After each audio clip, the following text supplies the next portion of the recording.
Olá, eu sou o Dr. Anuar Samad e está começando mais um Conexão Saúde, um programa que tem como finalidade levar até você, telespectador, informações médicas altamente especializadas que vão lhe ajudar, principalmente na prevenção de doenças, porque nós aqui do Conexão, você sabe, acreditamos que a falta de informação por si só já é uma doença grave. Hoje nós vamos conversar com um médico muito conceituado, muito respeitado aqui na região, meu amigo Dr. William Fuzita. Dr. William Fuzita, ele é oncologista e é coordenador do serviço de oncologia da clínica SensoMed e vai poder conversar conosco, tirar as dúvidas de vocês em relação a diversos tipos de câncer. Dr. William Fuzita, seja muito bem-vindo ao Conexão, uma satisfação recebê-lo aqui, meu amigo. Eu que agradeço o convite, doutor, obrigado, ainda mais com esse espaço tão fino e chique, né? É verdade. Que a gente consegue levar informações para a população, que eu acho que com informação a gente consegue prevenir muitas doenças e, em consequência disso, a gente cuida muito melhor da nossa saúde. Muito bem. Dr. William, infelizmente, você vai passar esses dados aí e de uma maneira bem mais fundamentada do que eu, mas infelizmente ainda aqui na região norte, o câncer de colo de útero é um problema ainda em número, né? Então, assim, em número de casos, em número de mortes, não é isso? Sim. Então, o câncer de colo de útero. Você teria alguma colocação? Eu sei que, não sei se você está muito ligado a serviço público, mas o porquê de tantos casos na região e também quais foram os avanços que tiveram, principalmente na prevenção, né? A questão da vacina do HPV, se pudesse assim, dissertar sobre isso para a população, seria interessante. Isso em todo local que a gente vai falar sobre câncer, a gente sempre tenta puxar o assunto para o câncer de colo de útero. Aqui na nossa região, infelizmente, a gente tem o dobro de câncer de colo de útero quando comparado com câncer de mama, que mundialmente sempre o câncer de mama vem em primeiro lugar. E o que deixa a gente triste, na realidade envergonhado, às vezes pelos dados que a gente tem que apresentar em congressos fora do nosso estado, é que assim, a incidência do câncer de colo de útero é muito prevalente na nossa região e o que deixa a gente chateado é porque é 100% prevenível. 100% prevenível com a vacinação contra o vírus HPV que a gente tem à disposição no Sistema Único de Saúde, no SUS, e, obviamente, com a orientação sexual, principalmente no ato sexual, as pessoas se prevenirem usando o preservativo. Além disso, a gente tem a ferramenta do Papa Nicolau, que aqui na região a gente conhece como preventivo, e que a gente consegue identificar lesões precursoras do câncer. Então, a gente consegue identificar lesões antes de se tornar câncer no colo de útero. Então, assim, o Prêmio Nobel de Medicina, em 2008, foi por um pesquisador que conseguiu vincular as infecções virais com o desenvolvimento do câncer. Ele foi um dos responsáveis das pesquisas iniciais para se desenvolver a vacina contra o vírus HPV. Atualmente, a gente tem 3 tipos de vacina. Nós temos a vacina bivalente, que é contra os 2 tipos de HPV mais oncogênicos e que mais causam câncer. A gente tem a tetravalente, que é o que a gente tem à disposição no SUS, que são contra 4 tipos de vírus diferentes do câncer, do HPV. E a gente tem a nonavalente agora. Então, assim, a nonavalente quer dizer que ela funciona para 9 tipos diferentes de vírus do HPV. O fato que, independente se é bivalente, tetravalente ou nonavalente, eles têm reações cruzadas. Então, isso quer dizer o quê? Mesmo com a vacina bivalente, você cria resistência não só a esses 2, mas outros tipos de vírus do HPV também. Obviamente, a nonavalente você cria muito mais reações cruzadas, então você tem um benefício de prevenção muito maior. Na nossa região, o que a gente observa, assim, alguns pesquisadores, na realidade muitos pesquisadores pensaram que seria assim, será que é algum vírus HPV diferente que acomete a população local, mais virulento, que possa estar causando mais alterações? Então foram feitas inúmeras pesquisas para identificar esses vírus, né? O vírus HPV e seus subtipos. O fato é que não se identificou diferença alguma, são os mesmos vírus, né? Em consequência a isso, observou-se o quê? O hábito, principalmente o hábito sexual da nossa região. Então, o início da atividade sexual precoce aqui, então, comparando com os outros estados, o início da atividade sexual é numa idade bem jovem mesmo. Fora isso, a promiscuidade que a gente fala, assim, a Organização Mundial de Saúde observa que 3 parceiros sexuais durante o ano já é considerado atividade sexual promíscua, né? Então, às vezes a gente vai dar palestras em escolas, né? Então você fala 3 parceiros diferentes durante o ano é considerado promíscuo. As crianças, assim, adolescentes, já um começa a tirar sarro do outro. Você vê então que estão tendo muito mais parceiros do que isso. Então, dentro dessa classificação da Organização Mundial de Saúde, infelizmente, os nossos jovens têm esse hábito de diversos parceiros durante o ano. Então, em consequência a isso, acaba se multiplicando as chances de infecção pelo vírus HPV. Obviamente, se a gente não usar o preservativo, aumenta muito mais essa perigo de infecção pelo vírus. Em consequência, desenvolvimento das células neoplásicas no colo de útero, mas assim, sempre lembrando que o vírus HPV pode causar câncer em toda a mucosa que tenha um contato sexual. Então, cavidade oral, pênis, ânus e também, obviamente, o principal, que é o colo do útero. O que a gente observa em relação aos outros tipos de tumores ocasionados pelo vírus HPV também é que, como o colo de útero é um órgão interno, então a visualização e o exame é mais difícil. Diferentemente de um pênis, que assim, o homem, tem o ditado, né, que os homens usam, lavou tá novo, né?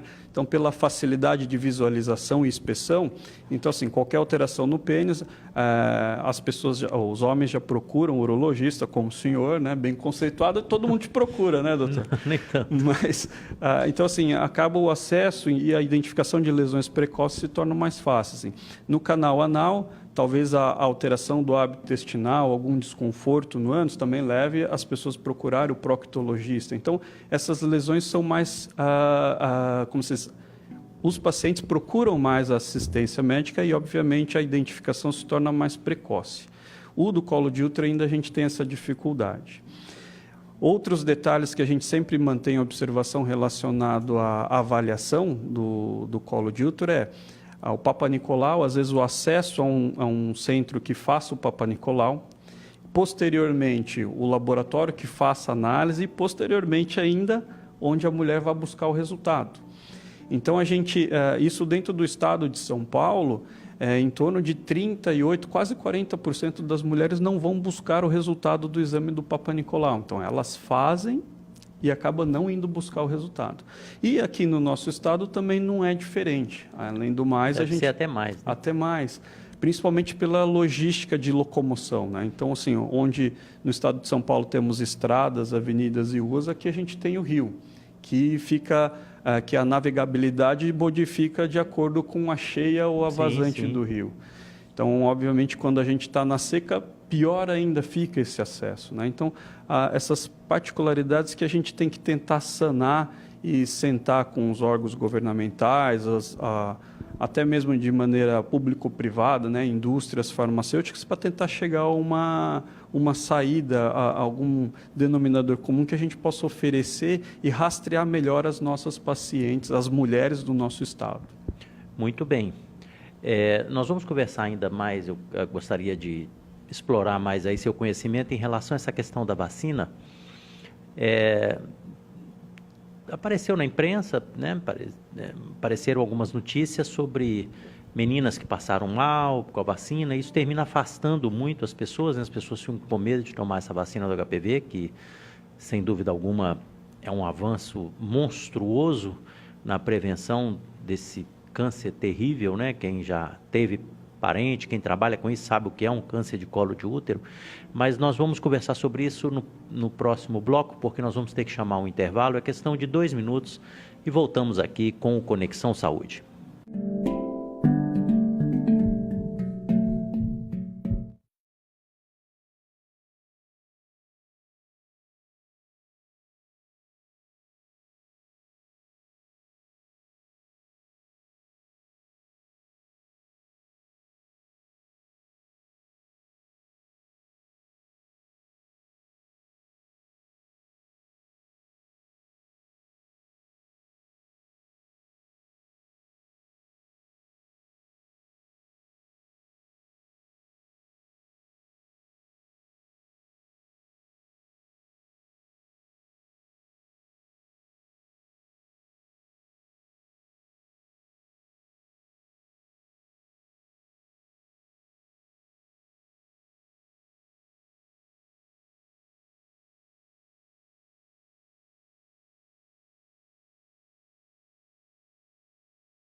De volta com o Conexão Saúde, nosso entrevistado de hoje é o Dr. William Fuzita, oncologista, coordenador de oncologia da clínica SensoMed, está conversando conosco sobre câncer de colo de útero. Ele muito bem explicou sobre a sua visão em relação ao porquê dessa incidência, desse número tão alto de casos aqui na nossa região, e eu deixei no ar a questão sobre a vacina, né? Que alguns anos atrás saiu na imprensa a questão de que algumas adolescentes, principalmente em Santos, estavam passando mal com a vacina do HPV. Bom, enfim, minha filha tomou as doses todas e nunca teve nada, né? Eu gostaria até que você explicasse sobre isso, se realmente existe algum risco em relação a essa vacina do HPV. Então, em relação a todas as vacinas, a gente não observa, assim, alguns casos de reações alérgicas, sim, existem. Talvez a inflamação do ponto onde é feita a injeção, também, uma irritação local, uma dor, porque nada mais é de um procedimento invasivo, é uma agulha. Mas em relação às vacinas, elas são completamente seguras. Essa campanha anti-vacina começou no Reino Unido, com um médico que acabou divulgando dados falsos que as vacinas fariam mal para as pessoas. E o fato que, com o uso das mídias eletrônicas, isso acabou meio que se difundindo em todo o mundo e que o Brasil também faz parte dessa onda. Como o Reino Unido é um país sério, o que acabou acontecendo? O Conselho de Medicina lá do país, da União Europeia, chegou ao médico e falou, então você tem que provar as suas afirmações. Ele não conseguiu provar. Com isso, ele perdeu o diploma, ele não pode mais exercer a medicina. Muito bem. Né?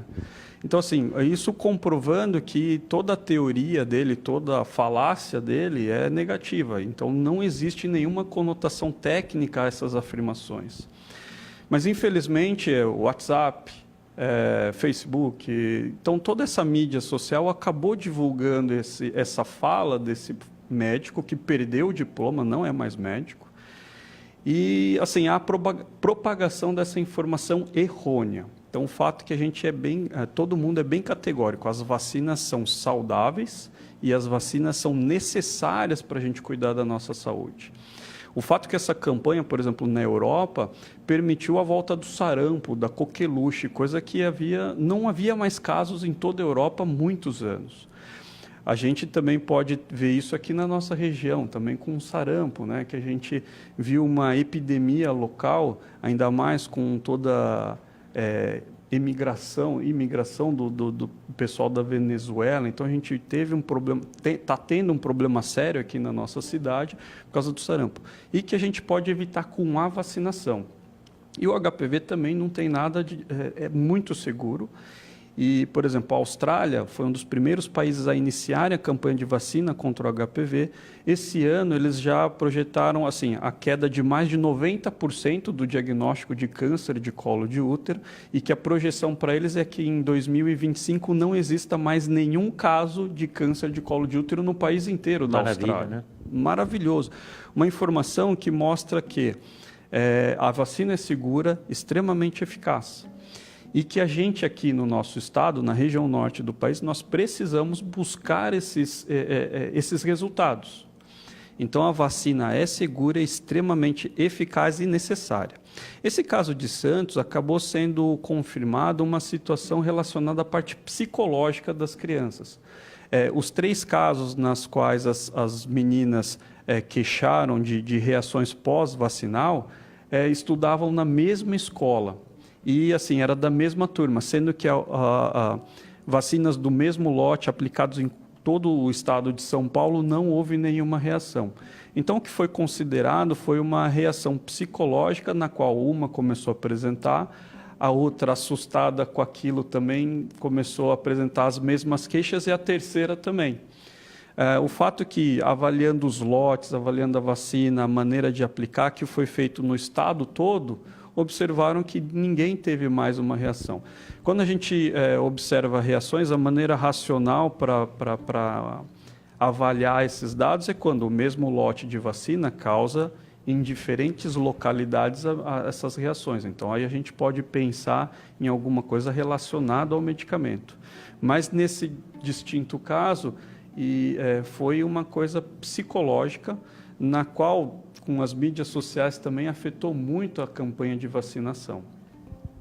O que a gente está contente agora são com os dados que ainda precisam de mais tempo para serem analisados, mas só que onde pessoas não tomaram a segunda ou a terceira dose da vacina, essas pessoas continuaram sendo acompanhadas e avaliando a quantidade de anticorpo, a quantidade de células imunológicas contra o vírus HPV. E o que se observou depois de 5 anos é que mesmo as pessoas que tomaram uma única dose apresentam a mesma proteção de quem tomou 2 ou 3 doses. O fato é que, para a gente confirmar esses dados, a gente precisa ter um acompanhamento muito maior, por muito mais tempo, né? Então, em torno de 15 a 20 anos, para a gente poder ser categórico e falar, não, uma dose é igual a 2, que é igual a 3.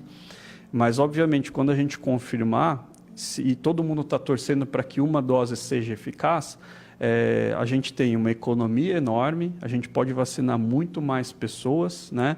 E que isso vai trazer um benefício muito maior a toda a nossa população. Só lembrando que a vacina no SUS está à disposição para meninas dos 11 aos 14 anos e para os meninos dos 12 aos 14 anos. Então, quem tiver nessa faixa etária pode procurar o Sistema Único de Saúde, que ela vai receber gratuitamente essa vacina. Outras... E a quadrivalente, isso, tá. A tetravalente, quadrivalente, tá. Que está à disposição no SUS. Mas só que assim, nos estudos, a vacinação pode ser iniciada a partir dos 9 anos e não tem idade limite. Então, assim, a gente pode, acima dos 30 anos, pode estar recebendo a vacina. O fato é que sua efetividade vai diminuindo. Mas o racional para vacinação, mesmo em pessoas que já iniciaram atividade sexual, que já têm uma idade mais avançada, é que se ela não teve contato com outros tipos de vírus, ela se protege contra os vírus que ela não teve contato ainda, né? Certo. Fora isso também, tem inúmeros estudos que mostram que a vacina ajuda até mesmo no tratamento de mulheres com câncer de colo de útero.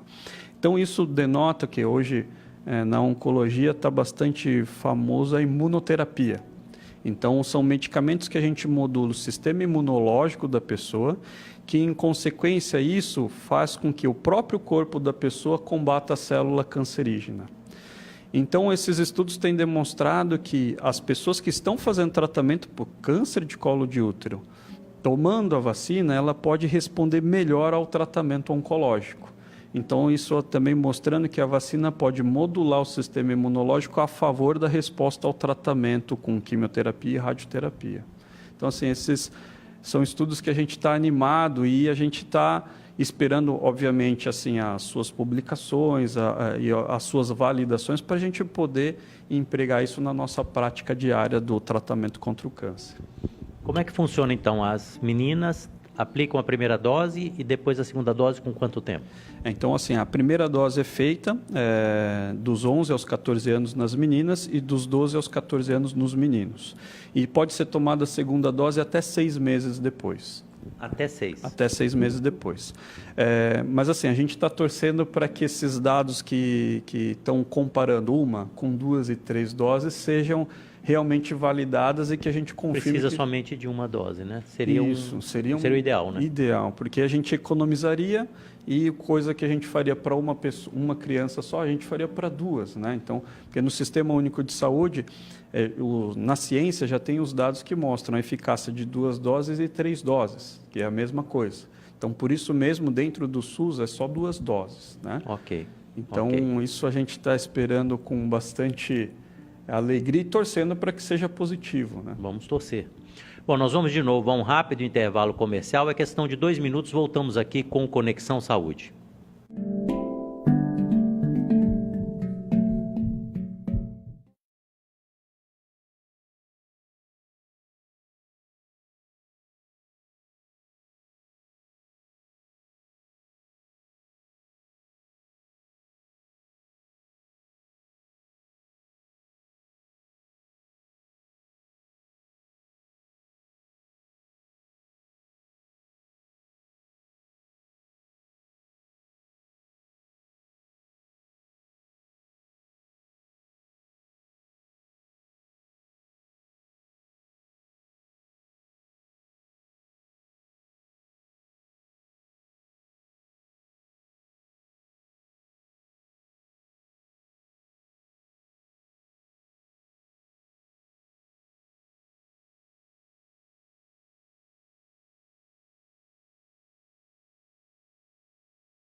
De volta com o Conexão Saúde, nosso entrevistado de hoje é o Dr. William Fuzita, oncologista, coordenador do Serviço de Oncologia da Clínica Senso Med. Nos blocos anteriores, nós conversamos bastante sobre câncer do colo do útero, ele explicou a importância, a segurança e a validade preventiva da vacina contra o HPV. Então, vocês que estão nos assistindo, levem seus filhos, a vacina é extremamente segura, levem os seus filhos, meninas de 11 aos 14 anos, é de graça, isso está no SUS, você procura posto de saúde, procura um centro de vacinação e leve para vacinar, que é extremamente seguro e vai trazer um benefício, uma segurança, principalmente para sua filha no futuro, assim, inimaginável, ok? Então, vacinar todo mundo contra o HPV.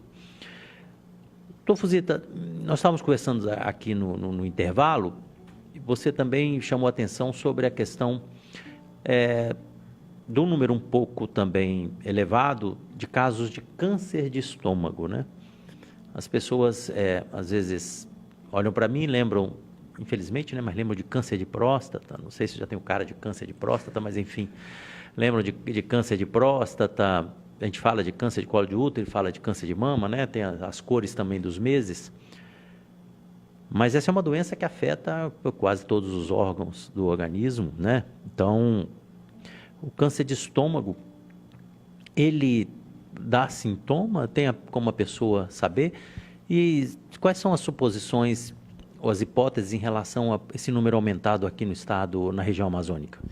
O câncer de estômago também a gente tem uma incidência distinta do resto do país. Então, assim, a região norte, o estado do Amazonas e o estado do Pará é onde a gente tem mais incidência de câncer de estômago, comparando com o restante do país. E pelo quantitativo, às vezes, eles até associam aos números que a gente encontra no Japão.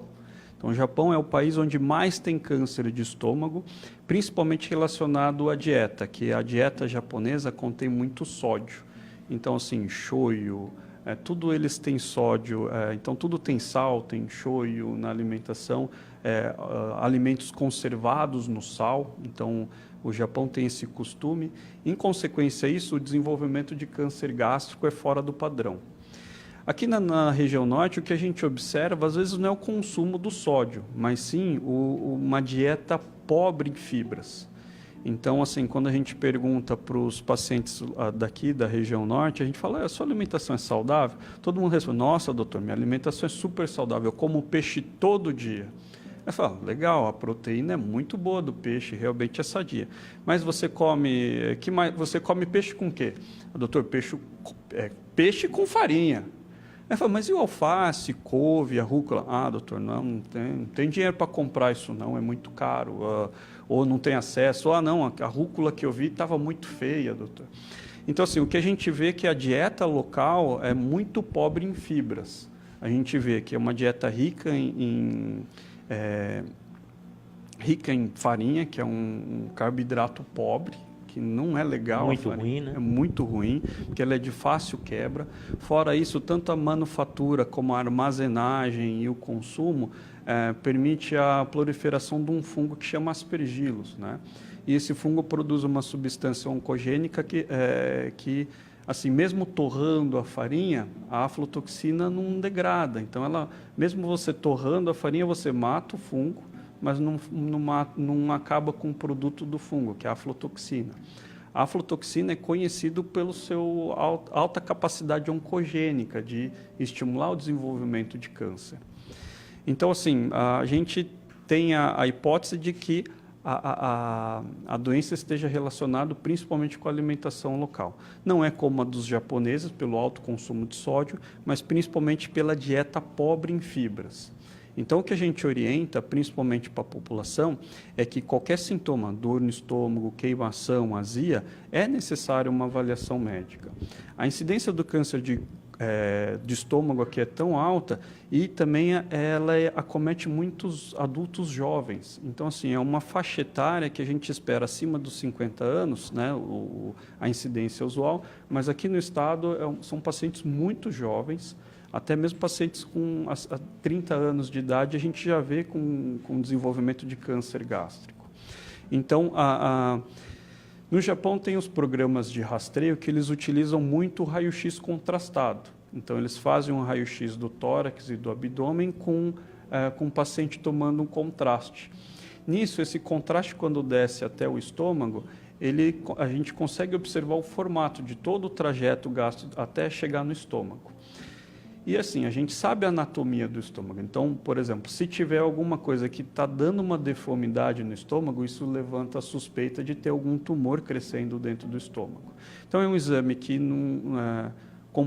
obviamente, a endoscopia é o melhor exame para se identificar um câncer, porque você entra com uma câmera dentro do estômago e você consegue avaliar a mucosa, você vê as características, né? O raio-x contrastado já não, você está vendo uma imagem que são sobrepostas, uma imagem que tem um efeito da captação do raio-x, mas só que assim, com contraste você vê o formato, né? Pode selecionar as pessoas para fazer endoscopia, né? Sim, e é dessa maneira que é feito o rastreio no Japão. Então, assim, as pessoas fazem o raio-x contrastado, se a gente observar alguma alteração, ela vai para a endoscopia. Mas, independente disso, as pessoas que têm sintomatologia, eu não vejo a indicação de fazer o raio-x antes, já vai direto para fazer a endoscopia. Então, toda a população, para mim, aqui no estado, teria que seguir mais ou menos o que se faz no Japão. Então, a partir dos 40 anos, o primeiro raio-x contrastado, se houver alguma alteração, vai fazer endoscopia. Se tiver sintoma, não faz o raio-x, já vai direto para a endoscopia. E aqui no nosso estado, pela incidência, eu também concordaria em tentar aplicar esse tipo de rastreio aqui na nossa região. Então, pessoas que têm algum sintoma, procurar o gastroenterologista para ele solicitar uma endoscopia. Paciente sem sintoma, fez 40 anos de idade, então faz um check-up cardiológico, que sempre é importante para a gente praticar os esportes e prevenir doenças cardíacas, doenças cardiovasculares, e também aproveita para fazer um raio-x contrastado. Se houver alguma alteração, vá fazer endoscopia, né? Então, isso eu acho que é extremamente necessário, esse rastreio, para a gente identificar lesões precoces. Fazendo o diagnóstico precoce, como numa conversa que a gente teve aqui na Rádio CBM, sim. Né, doutor? Então, assim, o senhor salientou muito bem que quanto antes a gente descobrir, quanto mais precoce a gente descobrir, as taxas de cura são muito maiores e os tratamentos são menos agressivos. Falando em tratamento agressivo, as pessoas têm... bom, enfim, ficam muito preocupadas quando nós, médicos, indicamos para fazer uma quimioterapia ou para fazer uma radioterapia, né? As pessoas acham que acabou, né? Não tem luz, não tem uma luz, não tem... Mas isso evoluiu demais, né? Eu me lembro quando era estudante, já faz bastante tempo, que realmente até tumor de testículo, que hoje é totalmente, né, 99% de taxa de cura com quimioterapia, mas até tumor de testículo era difícil o tratamento e tal, as pessoas... E perguntam logo, né, também você poderia explicar isso, vai cair meu cabelo e tal, para que não seja também estigmatizado. Mas, enfim, como está o papel da quimioterapia hoje no tratamento, no acompanhamento dos pacientes com doenças oncológicas, doutor Fuzita? O que é interessante da medicina é que assim, ela evolui com a tecnologia e às vezes são as áreas que mais têm benefício com o desenvolvimento da tecnologia. A oncologia é onde a gente vê a maior produção e a maior análise técnica relacionada a novas tecnologias. Porque assim, o câncer tem esse dogma de falar, a pessoa está com câncer, infelizmente está condenada. Mas o fato é que isso não é mais realidade, né? Então, o câncer tem cura, sim. E o interessante disso tudo é que o tratamento oncológico em si se desenvolveu. Mas não só as novas drogas ou novas técnicas de radioterapia. O que se desenvolveu também foi as drogas que controlam os efeitos colaterais dos tratamentos. Então, hoje em dia, um tratamento bem feito, com as drogas, tendo acesso às drogas, obviamente, a gente consegue oferecer tratamentos que o paciente passa sem efeito colateral algum. Então, assim, tanto com medicamentos que você faz no ato da quimioterapia, como também medicamentos que a pessoa pode utilizar após o tratamento que toma em casa, né, por via oral. Outras ferramentas que surgiram também em outras áreas da medicina, então a medicina oriental trouxe a acupuntura para a gente. Então, assim, é uma técnica extremamente eficaz, principalmente para a gente controlar os efeitos colaterais da quimioterapia. Enjoo, mal-estar, moleza, astenia, fraqueza, né? Então, assim, a acupuntura é extremamente eficaz para essa situação. E hoje em dia também a odontologia, a gente utiliza uma técnica de laser terapia. Muitas drogas na oncologia podem causar aftas na boca. Então, assim, a gente tem uma afta só na língua, já atrapalha a gente se alimentar de maneira correta, então você não consegue beber, não consegue comer direito. Imagina toda a boca cheia de lesões aftoides, então, assim, com mucosite oral. E o laser, na odontologia que é aplicado nessa área, a gente consegue estimular a cicatrização e diminuição da dor, diminuição do sintoma. Fora isso também, hoje em dia a gente emprega a laser terapia para, principalmente, mucosa oral, para evitar. Então, antes de ter a afta, você faz laser terapia preventiva. Fora isso, o laser também tem outras aplicações assim que estimulam processos cicatriciais, né? Então, assim, a gente tem feridas que às vezes você mata o tumor, mas abre uma ferida no local. Você faz o laser acaba estimulando o processo cicatricial dessa região. Então, assim, a tecnologia tem ajudado a gente de tal maneira que hoje em dia, mesmo os tratamentos mais penosos, que tragam mais efeitos colaterais, mas as drogas novas para controlar enjoo, controlar o mal-estar, controlar a queda da imunidade, estão muito mais eficazes. Então, assim, provavelmente o senhor deve ter visto os tratamentos oncológicos que tomam uma injeção na barriga para melhorar a imunidade. Então, hoje em dia, há algum tempo atrás, hoje ainda a gente usa assim, 10 dias dessas injeções no abdômen para melhorar a imunidade. A gente tem medicamento que faz uma ampola só, então faz uma injeção só, equivale aos 10 dias. Já pensou? Então, assim, a gente está melhorando a qualidade, melhorando principalmente, como se diz, controlando os efeitos colaterais e tornando menos penosos os tratamentos oncológicos. Muito bem. Nós vamos de novo a um rápido intervalo comercial e voltamos daqui a 2 minutos com o Dr. William Fuzita.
De volta com o Conexão Saúde, nosso entrevistado de hoje é o Dr. William Fuzita, oncologista e coordenador de oncologia da clínica Sensumed.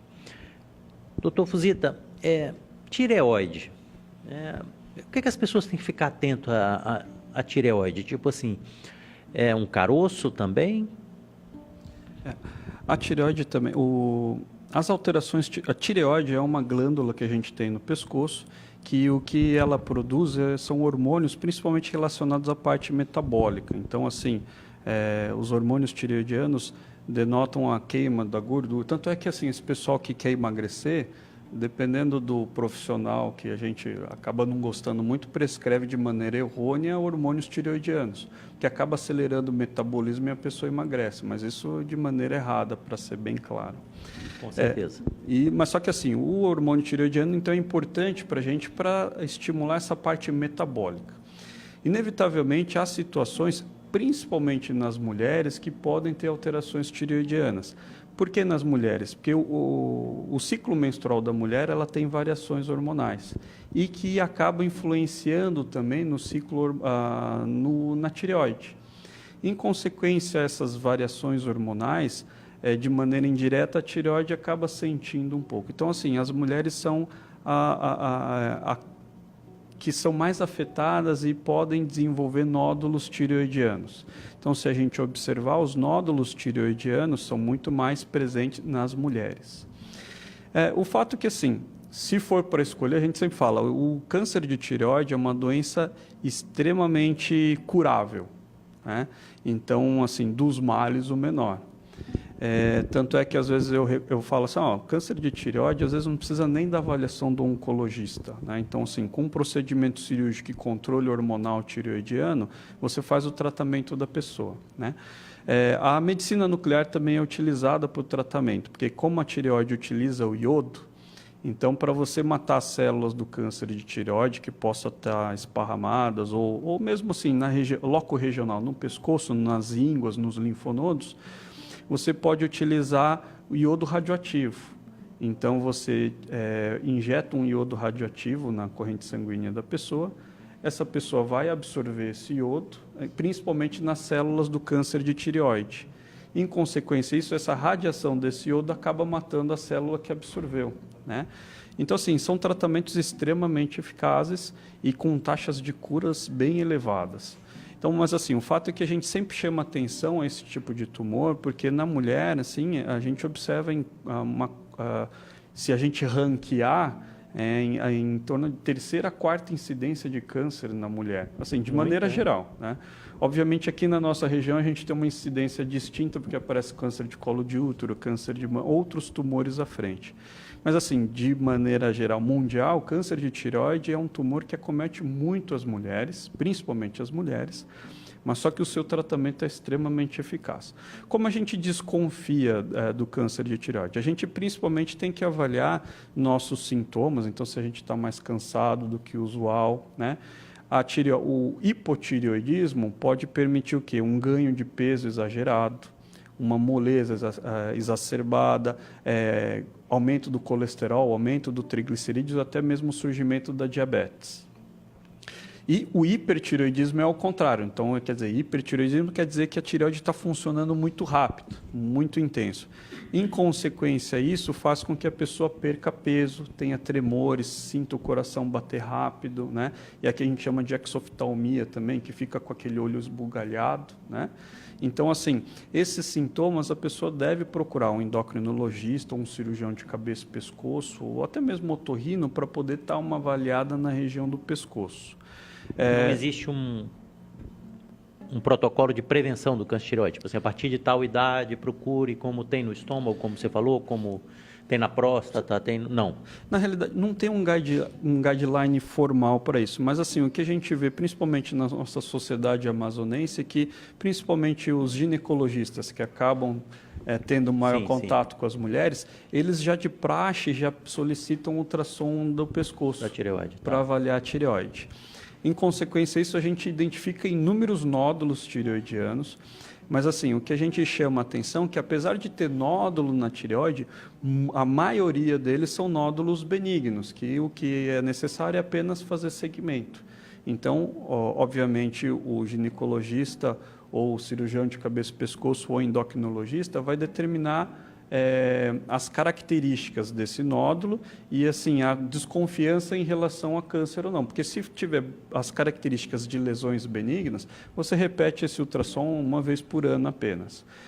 Se você tiver alguma forma, algum contorno do nódulo, ou presença de sangue, de vasos sanguíneos nesse nódulo, aí a gente pode estar pensando em diminuir esse tempo de segmento. Então, fazer a cada 3 ou a cada 6 meses. Mas só que assim, o que a gente deixa tranquilo a população é que o câncer de tireoide, os tratamentos são extremamente eficazes. E que assim, só o nódulo não precisa deixar a casa cair por causa de apenas um nódulo na tireoide, que isso, a grande maioria, são lesões benignas. E fora cirurgia, nós conversamos até com um mastologista aqui há pouco tempo, fora cirurgia para o câncer de mama, reconstituição, enfim. Mas quais foram os avanços que tiveram também nas drogas para o tratamento, né? Câncer de mama, infelizmente a gente vê campanhas aí de autoexame, que é fundamental, mas assim, muitas vezes já palpou o nódulo, já significa que já não está tão precoce assim, mas enfim. Existem protocolos, né, de atendimento, de acompanhamento, em que se fazem necessário também a questão de associar drogas, né, com oncologia e tal. Isso é curativo, tem um avanço e tem uma resolutividade alta? O câncer de mama, por ser o mais incidente na mulher no mundo inteiro, é onde a gente tem os maiores desenvolvimentos de novas tecnologias, novos tratamentos, novas drogas, né? Então, assim, a gente fica contente, principalmente, de ter drogas em desenvolvimento e drogas já na nossa prática diária incorporadas, que permite o quê? Mesmo mulheres com câncer de mama, doenças metastáticas, a gente controlar a doença de maneira tão eficaz que a gente torna essa doença uma doença crônica. Assim, quando a gente tem uma doença metastática do câncer de mama, é muito difícil falar em tratamento curativo. A gente sempre fala assim, nós vamos controlar a sua doença, pois a doença já se esparramou. Então, metástase, o termo metástase quer dizer que saiu do local originário, né, original, e foi parar em outra estrutura, outro órgão. Mas só que assim, as drogas melhoraram de tal maneira que a gente consegue evitar a resistência a outras drogas. Então, essas combinações servem para quê? Que se a gente está utilizando, por exemplo, um câncer de mama responsivo a tratamento anti-hormonal, a gente está utilizando um anti-hormônio para essa mulher, que normalmente são comprimidos orais. Se inevitavelmente a doença cria resistência a esse anti-hormônio, a doença volta a crescer, a ciência conseguiu desenvolver drogas que vão inibir onde está essa resistência na célula tumoral. Ela volta a ficar sensível ao tratamento. Ela volta a ficar sensível. Então, a gente utiliza o tratamento anti-hormonal, mas essa droga anti-resistência ao hormônio. Então, assim, a medicina, principalmente na oncologia, tem evoluído a passos largos. Um medicamento que tem trazido também grandes esperanças para o oncologista e, obviamente, para os pacientes oncológicos é a imunoterapia. Então, assim, a gente já tem estudos bem avançados, principalmente no câncer triplo negativo que a gente fala, que assim, não responde ao hormônio e não responde ao bloqueador, que é um anti-HER2. Então, essa paciente só tem benefício com quimioterapia, exclusivamente. O fato é que essa doença triplo negativa tem uma característica mais agressiva e o controle dela é mais difícil, porque a gente só tem a quimioterapia convencional para tratá-la. O fato é que com o surgimento da imunoterapia, a gente ainda está em estudo, a gente não é permitido para que a gente possa fazer esse tratamento de maneira rotineira no nosso consultório, mas os estudos já mostraram um excelente resultado. Por quê? Porque você utiliza a quimioterapia convencional e associa a imunoterapia. Então, a gente agride a célula tumoral de duas maneiras. Com uma droga citotóxica, uma droga que mata a célula tumoral, e também a gente estimula o sistema imunológico do próprio paciente a desenvolver as células imunológicas para ir combater e matar a célula do tumor. Então, assim, tem uma paciente que foi uma das primeiras pacientes a entrarem no estudo nos Estados Unidos, um câncer de mama metastático, triplo negativo, e que, assim, já depois de 8 anos, a mulher não apresenta doença nenhuma em nenhum local do corpo. Então, que eles consideraram que ela está curada. né? Então, assim, obviamente, assim, é uma quantidade pequena de pacientes nessa situação que tem resposta completa, mas isso já traz uma esperança para a gente, que num futuro próximo que a gente possa usar e ver muito mais desses casos de sucesso no nosso consultório. Muito bem, nós vamos de novo a um rápido intervalo comercial e já voltamos aqui com o Conexão Saúde.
De volta com o Conexão Saúde, nosso entrevistado de hoje é o Dr. William Fuzita, oncologista e coordenador do Serviço de Oncologia da Clínica SensoMed.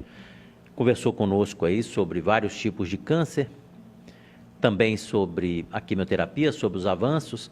Dr. Fuzita, e as pessoas assim, é extremamente comum, né? Mas, enfim, na minha área, as pessoas às vezes vão para outros estados, sobretudo para São Paulo. Como é que estão esses investimentos aqui? Vocês têm um serviço de oncologia lá na SensoMed, né? E para que as pessoas entendam, né? O serviço de oncologia envolve todas essas áreas de cirurgia, envolve a radioterapia, nós já conversamos aqui sobre isso, a oncologia clínica, a quimioterapia, enfim.